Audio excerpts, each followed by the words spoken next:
If you want your life to be successful, you will not let yourself do certain things because you're just no good at them. Once you get that picture down, then you can find the paths wherever the paths are. You're open-minded.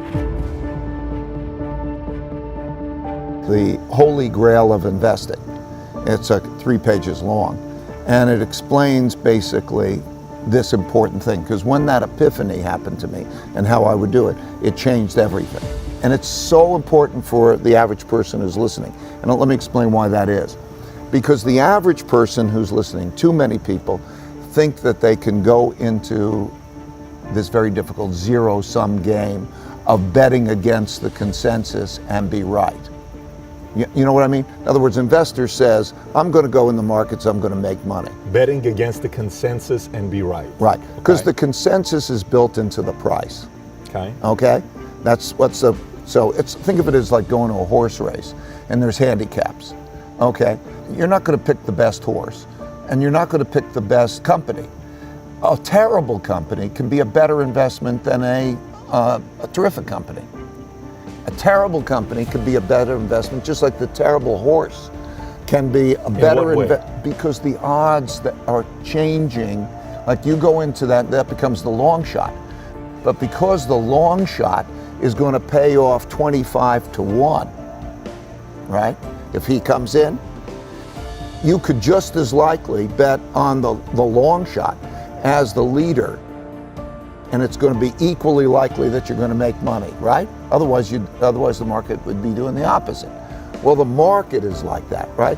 In other words, if everybody believes that something's going to be terrific, okay, then everybody's betting on it, and its price is high.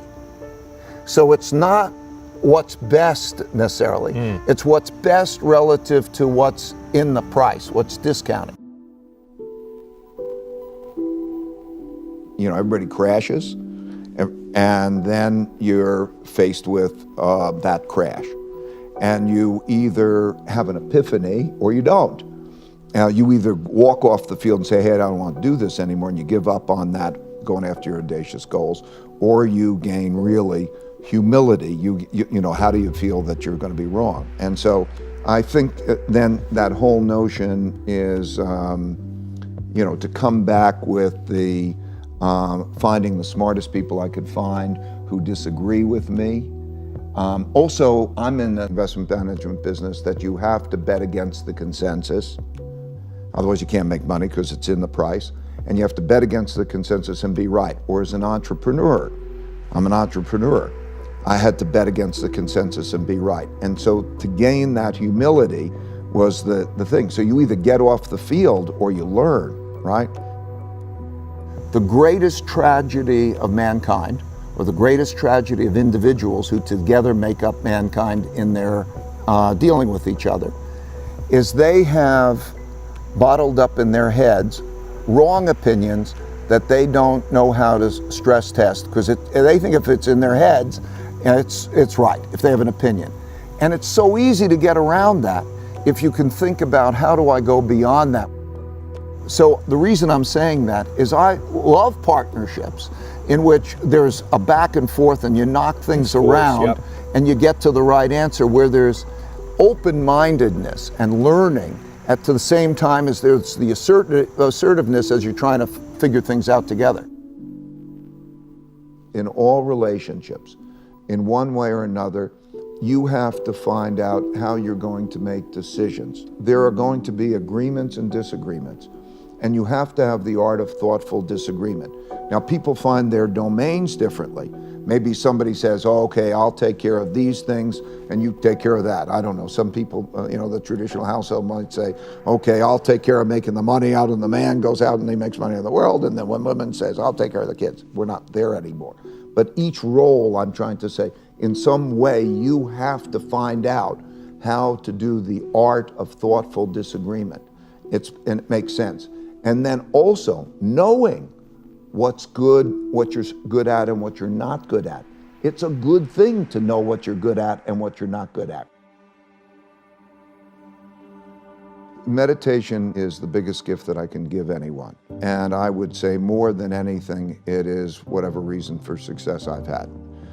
Because it allows one back to the two U's, I'll clarify.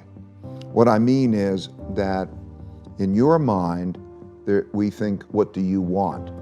And the reality is, when you look at the neuroscience and psychology, that there are different parts of your brain that want different things.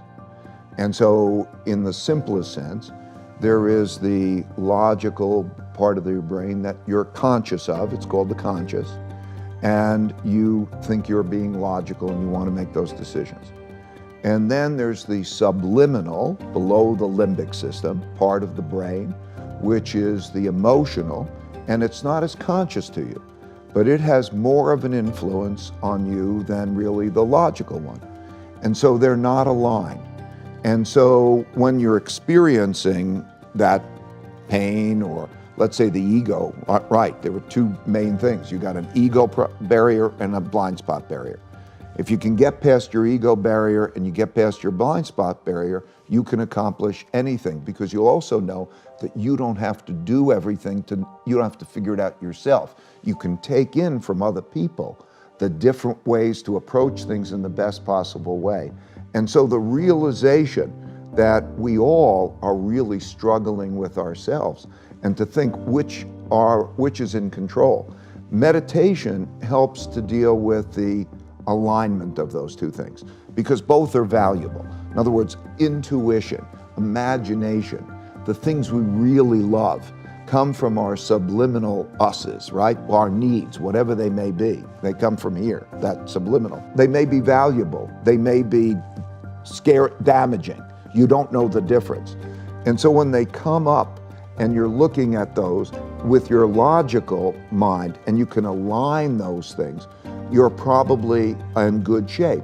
If you can do that alignment between the subliminal and the logical, and you can do that with other people, so that you can triangulate with other people and say, does that make sense? And get alignment. That alignment is the path to the future, because you only have to know what the best things to do are. You don't have to have them all come up from your head. And for God's sakes, don't be overly opinionated, because just because you have that opinion, it doesn't mean it's true. So that's where the two U's and the alignment really is so important. Give me a couple things that I can do to get more out of a minute. First of all, if you do make your passion and your work the same thing, then it's great, right? Because your passion, whatever it might be, you're a painter or you're an entrepreneur and whatever that is, and you find that more enjoyable than going to a ball game, let's say, then that becomes a passionate thing. That's one thing.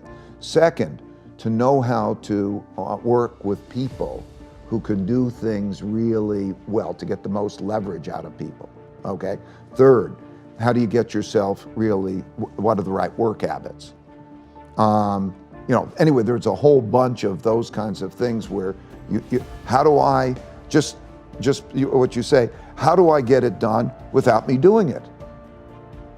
Who's the best to do it, and how do I get it? And all of a sudden you open yourself up to all different possibilities of how you can do that, right? No time. Struggle well, or tough love. Okay, I put those words together because that exemplifies the fact that people don't think they go together. And so if you start to realize struggling well is what will get you what you want, okay, rather than avoiding struggle, that's what I'm trying to convey. And so if you realize that, then you will go to the struggle. You won't be averse to the struggle. And you will think, and then under that in the book, I wrote all these different ways of what it means to struggle well, okay? How you have thoughtful disagreement, how you listen to maybe you're not good at that or not, how you learn, how you navigate all the ways through that so that you get stronger. Because if you don't struggle, you won't get stronger, okay? So struggling well, go above it, Okay, struggling well, a big element is to go above your struggle, just like you did. You look back and say, okay, am I struggling well, rather than be in it and doing those things. So there are a lot of different ways of how to struggle well. But if you know, okay, that struggling is a good thing. Okay, if you want to be strong, it's a good thing.